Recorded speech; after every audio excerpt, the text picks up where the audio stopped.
அம்மா எல்லாருக்கும் வணக்கம். எங்களுடைய வீடியோஸ் எல்லாம் பார்த்துருக்கீங்க. பார்த்துட்டு எங்களுக்கு நல்ல நல்ல ஆறுதல் தான் அளிச்சிருக்கீங்க. எங்களுக்கு ஃபோன்லேயும் சரி, கமெண்ட்லேயும் சரி, மெசேஜ்லேயும் எங்களுக்கு ரொம்ப ஆறுதல் அளிக்கிறீங்க. ரொம்ப எங்களுக்கு தைரியத்தையும் இருக்கிறீங்க. எனக்கு சுற்றி ப்ராப்ளம் கொடுத்துக்கிட்டு இருக்கிறாங்களா, சுற்றி பிரச்சனை, ரொம்ப நம்மளை வேதனைப்படுத்துகிற மாதிரி பேசுகிறாங்க. வேதனையை ஆக்கிட்டாங்க. நாங்கள் ஒரு சில விஷயங்கள்லாம் நாங்கள் வீடியோவில் போடலை. அதனால் நாங்கள் ஒரு சில அதிகாரிகளுக்கு ஒரு சில பேருக்கு நாங்கள் இந்த விஷயத்தை நாங்கள் அனுப்பியிருக்கோம். எல்லோரும் பார்த்துட்டு எல்லாருமே வருத்தப்பட்டாங்க, எல்லாருமே கவலைப்பட்டாங்க. இன்னும் இப்படி ஒரு உலகமா, இப்படி ஒரு மனிதனா அப்படின்னு ரொம்ப எனக்கு கால் பண்ணி சொல்லி நல்லாவே இருக்க மாட்டாங்க நிறைய பேர். அவங்களுக்கு எவ்வளவு தான் நீங்கள் கமாண்டு சொல்லி போட்டிங்கனாலும் அவங்க திருந்தவே மாட்டாங்க. அவங்க திருந்துறவங்களா இருந்தால் ஒரு அளவில் திருந்திடுவாங்க. இப்போ நம்மளை அவங்க நம்ம செய்கிற விஷயம் புனிதமான விஷயம், கடவுளுக்கு பணிவிட செய்கிற விஷயம் நான் பண்ணிகிட்டு இருக்கேன். இது தவறானதுல உலகத்துக்கு சாத்தியப்படாதது கிடையாது. இது அவங்க நீ எதுக்கு சோறு போடுறேன்னு கேட்குறாங்க. என்னைய கேட்கறதுக்கு இவங்க யாரு? நான் வளர்க்கறதுக்கு இவங்க யாரு தடங்கள் சொல்றது? இவங்க வீட்டுல போய் தண்ணிக்கும் கஞ்சிக்கும் சோத்துக்கும் நிக்குதா? இல்லை இவங்க சோத்து பானையில் போய் சோத்தை எடுத்துகிட்டு வருதா, தண்ணி எடுத்துகிட்டு வருதா, குழம்ப தூக்கிட்டு வருதா? என்ன செய்யுது? அதுவோ பாட்டுக்கு சாப்பிடுதுவோ, அதுங்க பாட்டுக்கு எங்களோட இருக்குதுங்க. அங்கங்கே சத்த நேரம் போயிட்டு ஒடியாடுதுங்க, விளையாடுதுங்க. இப்படியெல்லாம் என்னுடைய சூழ்நிலை, என்னுடைய மனநிலை எல்லாமே பாதிக்கப்படுற மாதிரி பேசுகிறாங்க. நம்ம பாதிக்க போகிறது கிடையாது. மனநீதியாகவும் உடல் ரீதியாகவும் நாங்கள் கஷ்டப்படுறது கடவுளுக்கு மட்டும்தான் தெரியும். அப்படிங்கிறப்ப தெருவில் சண்டை போட்டாங்க. தெருவில் சண்டை போட்டதோட விடலை, சொந்த இடத்துக்காரவங்கள்ட்ட சொல்லி கொடுத்து நம்ம எல்லாமே மனிதாமான அடிப்படையில் நேர்மை நீதியோட தான் நான் என்றைக்குமே இருப்பேன். நீதியும் தவறாது, நேர்மையும் என் விஷயத்தில் தவறாது. அப்படி இருக்கிறப்ப சரி, சொந்த இடத்துக்காரவங்க ஏதோ ஒரு வார்த்தை ஏதோ பேச வேண்டியதான், ஏதோ ஒரு வார்த்தை பேச வேண்டியதான். என்ன இப்படி பண்ணுறீங்க? ஏதோ ஒரு வார்த்தை சொல்லிட்டு போனால் கூட மனசாரி போயிடும். ஒரு பெண்ணை எந்த அளவுக்கு பேசக்கூடாதோ அந்த அளவுக்கு பேசிட்டு அவங்க அந்த ஆளை பெற்றதும் பொண்ணு தான், அந்த ஆள் குடும்பம் பண்ணுறதும் பொம்பளை தான், அந்த ஆள் பெத்த பிள்ளையும் பொண்ணு தான், அந்த ஆளோட பிறந்த அக்கா தங்கச்சும் பொண்ணு தான். இதை எல்லாத்தையும் மறந்துட்டு எங்களை பேசின பேச்சு கடவுள் கூட மன்னிக்க மாட்டார், அந்த ஈஸ்வரன் கூட மன்னிக்க மாட்டார். கண்டிப்பாக நாங்கள் வயிறறிஞ்சு நாங்கள் தான் இருக்கோம், ஒன்றும் பிரச்சனை இல்லை, வயிறறிஞ்சு இருக்கிறோம். இது எப்படி சொல்கிறது, இதை எப்படி வீடியோவில் போடுறது அப்படிங்கிறது நாங்கள் முடிவு எடுக்கலை. நாங்கள் அதிகாரிகளுக்கெல்லாம் அனுப்பியிருக்கிறோம். அப்பயே பச்சையாகவே அனுப்பிட்டோம்.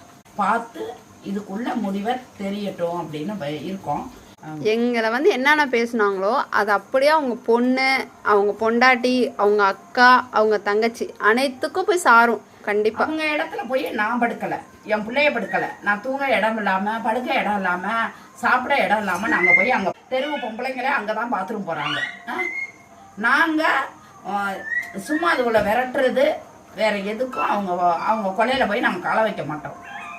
அப்படிங்கிறப்ப அவங்க பேசுனது என்னைய சாருமா, நான் செய்யறதுக்கு என்னைய சேருமா? வாயில்லாத ஜீவன், நீ வெள்ளாம போடுறியா? உன் இடத்த நீ சுத்தி எறும்பு வராம நீ அடைச்சுக்கணும். நீ சுத்தி அடைச்சி ஒரு எறும்பு கூட போகாத அளவுக்கு நீ அடைச்சி நீ பண்ணியிருந்தீன்னா எங்க பிள்ளைங்கள நீ எங்களை பேசுறது நியாயம்.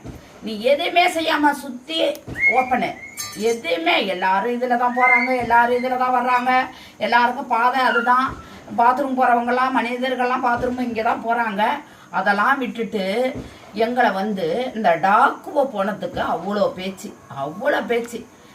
சில மக்களுக்கு தெரிஞ்சிருக்கும், சில மக்கள் கேட்டிருப்பீங்க, ரொம்ப வருத்தப்பட்டீங்க, ரொம்ப கவலைப்பட்டீங்க, ரொம்ப வாசாப்பு விட்டீங்க, அதுவும் தெரியுது. அதனால் நான் வயசானவங்கெல்லாம் ஃபாரின்லேருந்து வயசானவங்களாம் வாசாப்பு அப்படி வேதனைப்பட்டு 80 வயசு அம்மா, 70 வயசு அம்மா, 60 வயசு அம்மா எல்லாருமே இதை கேட்டுட்டு ரொம்ப காது கொடுத்து கேட்க முடியல அப்படின்னு பேசியிருந்தாங்க. அதனால் நம்ம என்ன செய்யணும், எப்படி செய்யணும், இதுக்கான அங்கீகாரம் எப்படி வேணும்னாக்கா நான் ரெஜிஸ்டர் பண்ணிட்டேன்.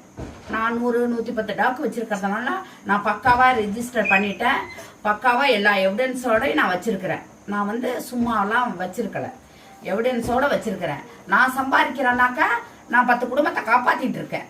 10 இது என் வீட்டு டாக்கு இல்லாம இன்னும் வெளியூர்ல உள்ள டாக்குகளுக்கு நான் ஹெல்ப் பண்ணிட்டு இருக்கேன். இந்த ஊர் இல்லாம நான் எல்லா ஊருக்கும் யார் ஹெல்ப் கேட்கறாங்களோ சின்ன சின்ன உதவி ஒரு 5000த்துக்குள்ள ஒரு ஹெல்ப் அந்த டாக்குகளுக்கு ஏதோ ஒரு என்னால முடிஞ்சது அரிசி முட்டையோ பூண்டோ ஆப்ரேஷன் பண்றதுக்கோ ஊசி போடுறதுக்கோ நான் உதவி செஞ்சுக்கிட்டு தான் இருக்கேன். நான் வாழணும், நான் சுயநலமா வாழணும், என் பொண்ணுவெல்லாம் கட்டி கொடுக்க சொத்து சேர்க்கணும், என் பையனை கல்யாணம் பண்ண சொத்து சேர்க்கணுங்கிற எனக்கு அவசியம் கிடையாது. உலகத்துல எந்த தப்பு செய்யலாம் எந்த தப்பு செய்யக்கூடாதுன்னு ஒரு மனிதனுக்கு ஒரு வரைமுறை இருக்கும். அதை மீறியா தப்பு செஞ்சுக்கிட்டு தவறு செஞ்சுக்கிட்டு இங்க ஒரே நாங்க அடித்தடி பண்ணிக்கிட்டு அராஜகம் பண்ணிக்கிட்டு சண்டை போட்டுக்கிட்டு தினந்தோறும் சண்டை போட்டுக்கிட்டா நாங்க இருக்கிறோம். எங்களுக்கு என்ன பிடிச்சிருக்கோ அதை நாங்க செஞ்சுட்டு இருக்கோம். இது கடவுள் கொடுத்த இந்த மனசை நாங்க கடவுளுக்கு கரெக்டா நாங்க ஃபாலோ பண்ணி செஞ்சிட்டு இருக்கிறோம். இதை விட்டுட்டு தேவையில்லாம எங்களை நாங்க அடுத்த வீட்டு கதை அந்த வீட்டு கதை இதை நாங்க வளர்க்கறதுனாலதான் எங்களுக்கு எந்த ஒரு மைண்ட் செட்டும் எங்களுக்கு மற்றவங்கள பத்தி நாங்க யோசிக்க மாட்டோம். மற்ற கெட்ட பழக்கம் எங்களுக்கு வராது. மற்றவங்க குடும்பத்தை போய் அவங்கள்ட்ட இருந்து கொலை முட்டுறது இங்க இருந்து கொலை முட்டுறது எவன் எங்க போறா எவன் எங்க போறான்னு நாங்க கவனிக்கிறதுக்கு எங்களுக்கு கிடையாது. எங்க இதுல பாத்துக்கிறதுக்கே எங்களுக்கு டைம் பத்தாது. நைட்ல இருந்து காலை வரைக்கும் காலையில இருந்து பகல் நைட்டு வரைக்கும் இப்படிதான் நாங்க வாழ்ந்துட்டு இருக்கிறோம். எங்களுக்கு அடுத்த வீட்டு பேச்ச ஒரு பேச்சு கூட பேசுறதுக்கு கூட எங்களுக்கு டைம் இருக்காது. ஒருத்தவங்களும் ஒரு மாதிரி இந்த நான் உலகத்துல இருக்கணும்னு கடவுளோட படைப்பு அது. ஸோ எங்களுக்கு இந்த மாதிரி படைச்சிருக்காங்க, நாங்கள் இந்த மாதிரி இருக்கிறோம். உங்களை அந்த மாதிரி படிச்சிருக்காங்க, நீங்கள் அப்படி இருக்கீங்க. உங்களை மாதிரியே எங்களை மாற்றணும்னு யாரும் நினைக்காதீங்க. நானும் இருந்தானா நானும் இதுக்குள்ள அடிப்பேன், கொடுமைப்படுத்துவேன், எல்லாமே நானும் செய்வேன். ஆனா உங்க என்ன எங்களுக்கு கடவுள் கொடுக்கல. மதத்திலே அத்தனை மதம் இருக்கு, ஜாதிலேயே அத்தனை ஜாதி இருக்கு. ஏன் மனுஷங்க மட்டும் உங்களை மாதிரியே நாங்களும் இருக்கணும்னு ஏன் நினைக்கிறீங்க? நீங்க ஒரே ஜாதியா கொண்டு வாங்களே, எல்லாரும் ஒரே இனமா கொண்டு வாங்க. முதல்ல எங்களோட பணி இது, நாங்க செய்யதான் நாங்க செஞ்சுக்கிட்டு தான் இருப்போம். அதுல எங்க உயிரே போனாலும் எங்க உயிர் போனா மட்டும் தான் அதை நிறுத்த முடியும். அது வரைக்கும் நாங்க செஞ்சுக்கிட்டு தான் இருப்போம். எல்லாருமே உங்களை மாதிரி இருக்க முடியாது, எல்லாருமே எங்களை மாதிரி நீங்க இருக்க முடியாது. அதனால அவங்களுக்கு என்ன தோணுதோ அதை செஞ்சுட்டு போங்க. நாங்க சொன்னதை நீங்க கேட்பீங்களா? இந்த டாக்குகளுக்கெல்லாம் சாப்பாடு போடணும், ஆளுக்கு 2 வளன்னு சொன்னா கேட்பீங்களா? அதுக்கு என்ன சொன்னீங்க? முக ஸ்டாலியா நின்னு கேட்டீங்க. அப்படியெல்லாம் வார்த்தை விட்டீங்கல்ல, அது மாரி நாங்க வைக்க கூடாதுன்னு சொல்றதுக்கு நீங்க யாரு? நீங்க முக ஸ்டாலியா? இது மாதிரி அடுத்தடுத்த வார்த்தைகள் வளரும். அதனால ஒருத்தருக்கு ஒருத்தர் விரோதம் வேணாம், சண்டை வேணாம், வம்பு வேணாம். நீங்களா இருங்க, நாங்களா இருக்கிறோம். சரியா? அதனால எங்களுக்கும் இட வசதி பத்தல, நாங்களும் இதுக்கான போதுமான இடத்த நாங்க தேடி இன்னும் விரைவில் நாங்க போயிடுவோம். நாங்க இதுல வச்சுக்கிட்டு நாங்களும் எங்களுக்கும் ஆசை கிடையாது இந்த வீட்டுல வச்சிருக்கணும்னு. எங்களுக்கு இட வசதி பத்தல. இன்னும் நிறைய இந்த புதுக்கோட்டை மாவட்டம் இருக்கிற பிள்ளைங்களை பூரா நான் பராமரிக்கணும். இந்த புதுக்கோட்டை மாவட்டத்துல உள்ள சீவராஜிகளை பூரா நான் காப்பாற்றணும். அதனால யாரும் தரக்குறா பேசாதீங்க, யாரும் அசிங்கமா பேசாதீங்க, அது தனக்கே வரும்.